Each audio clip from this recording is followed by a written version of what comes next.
Hai minasan, mata aimasu ne. Minasan konnichiwa. Watashi wa Rihanna desu. Minasan kyou genki desu ka? Genki desu yo ne. Watashi mo okage-sama de genki desu. Minasan kyou nani o shitai desu ka? Sukudai ga arimasu ka? 同じです。私は、先生から宿題をもらったので、今から、私は宿題を作りたいと思います。今回は、このテーマは何ですかな。このテーマは、私はリオでの失敗ともう一度頑張るとしたいことを話したいと思います。じゃあ最初から最後まで見てください。Hai semua, selamat siang. Bertemu lagi dengan saya, Liana.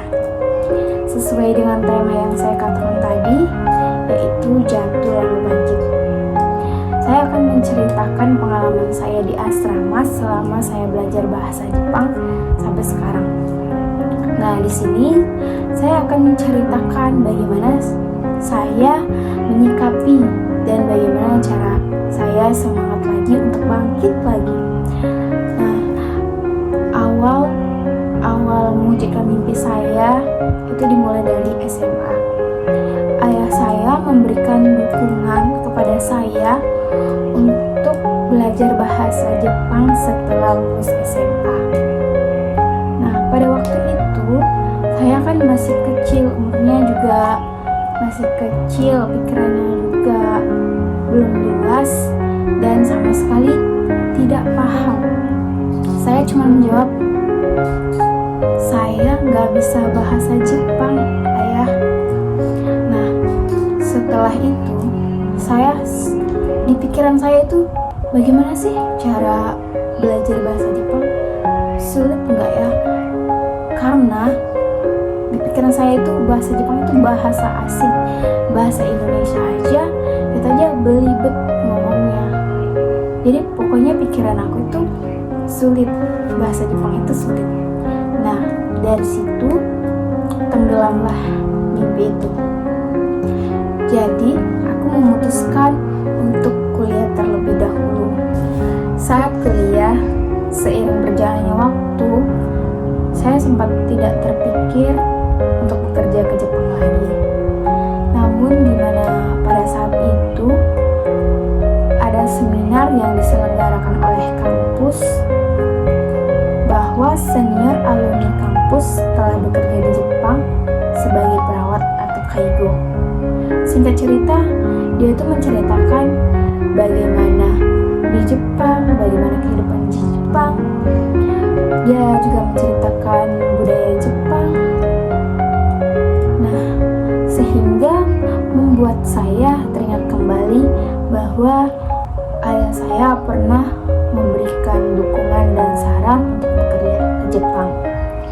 Dan alhasil, saya menuju semester 4, saya mendalami tentang Jepang. Semenjak itu, saya bertekad dan bermimpi bahwa saya ingin bekerja ke Jepang setelah lulus kuliah. Saat menuju kuliah, aku dan temanku menceritakan bagaimana kehidupan setelah lulus kuliah. Mau jadi apa, mau kerja di mana. Dan ternyata kami bertiga sama-sama bertekad mau kerja ke luar negeri, yaitu bekerja di Jepang.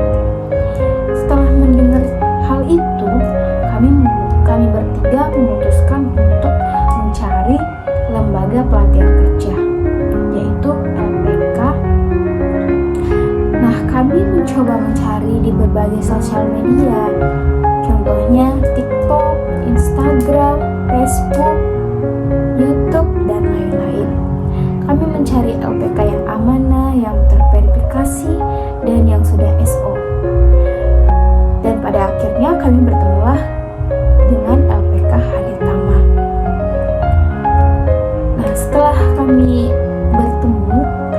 mendaftarkan diri dan mempersiapkan formulir-formulir, dan tibalah pada waktu MCU. Dan pada saat H-1 MCU, salah satu teman saya memberi kabar buruk bahwa dia tidak bisa melanjutkan untuk berjuang bersama. Setelah mendengar hal itu, ya saya sangat sedih. Karena dari awal kami bertiga sama-sama pengen berjuang bersama, mau masuk LPK bersama, dan dari awal sampai akhir, sampai kita sama-sama kerja di Jepang. Tapi apalah daya, manusia juga cuma bisa berencana, Allah yang ngatur semuanya. Dan pada saat MCU, aku dan salah satu temanku tadi MCU bersama di Bengkulu Kota. Untuk ke Bengkulu Kota itu memakan waktu perjalanan 3 jam. Salah satu teman itu namanya Mice Sang.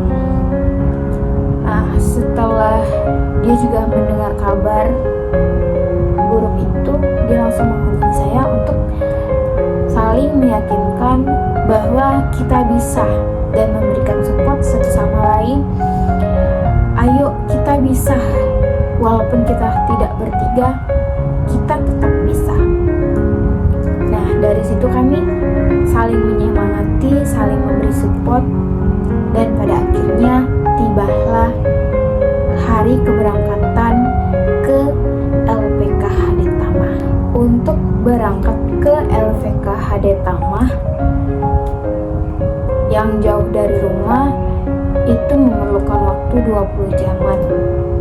Untuk menuju ke sana, karena kami jalur darat, jadi kami menaiki travel dan kapal. Nah, saat aku menaiki kapal, aku sangat merasa senang sekali.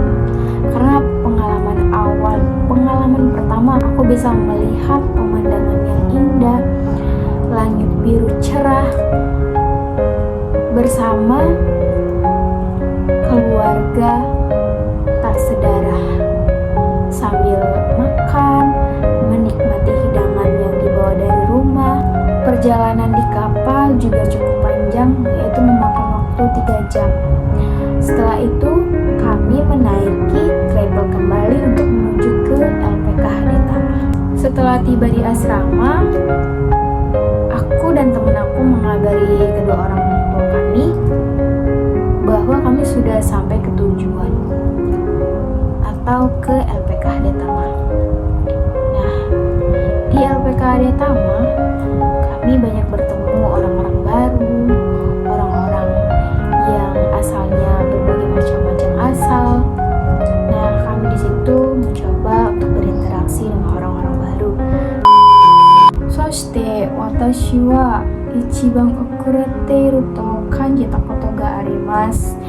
面談で選ばれなかったですので、クラスの友達は選ばれて面接に行きました。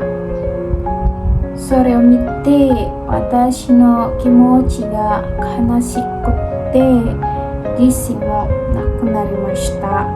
なんかそれことですから毎日一緒に勉強しましたが、心の中で遅れていると感じていました。時々自分に自信がありませんでした。でもずっと遅れていると感じて前に進めないと思います。それでもっと頑張ると決めました。なんかもっとちゃんと勉強して工夫して会話練習してわからない時も質問しましたが、少しずつできるようになりました。この経験から、遅れていることは失敗ではないと学びました。それは私が前に一生懸命頑張ると思いました。それから勉強している間に何ですかないくつかの試験を受けました。例えば JFT とか SSW の試験です。SSW は2つ目があります。例えば SSW の日本語の試験とか SSW のインドネシアの試験があります。この方法はまず予約して2番目は、試験の場所と時間を確認してそれから、試験料を払いました。試験の日は寮の友達と一緒に試験に行きました。お互いにサポートしましたが、みんな緊張していました。例えばできるかなと言いました。そして試験の前に私の心がドキドキして手も冷たくなりました。でも落ち着こうと思って試験を受けました。試験中は集中しましたが、私の心の中で不安がありました。試験を終わって私は不合格でした。私の気分が悲しかったです。あとは、家族と友達に連絡して不合格と言ってとても心配でした。でも私の両親は、もう一度頑張ってと言ってくれました。その言葉で、私は元気になりました。家族のために頑張ると思いました。この経験から、諦めないでもう一度頑張ると思いました。それから私はまた一生懸命勉強して自分はできると思うようになりました。そして SSW の日本語の試験を2回目受けました。その時、私とリンダさんとミチさんと一緒に行きました。2人が行ったので私の気分が安心して自信も少しありました。その日は私は合格しました。とっても嬉しくて感謝して安心しました。やったー、私ができるよと言いました。その後大きい面接に参加しました。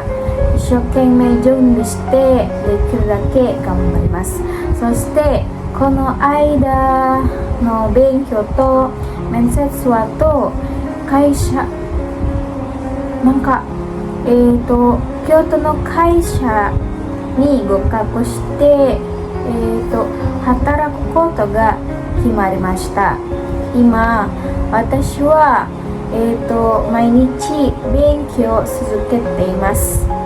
そして COE を待ってビザの準備をしてそれから日本に行く前にしっかり準備したいと思います。じゃあ皆さん、それは私の経験です。この経験からたくさん学ぶことができます。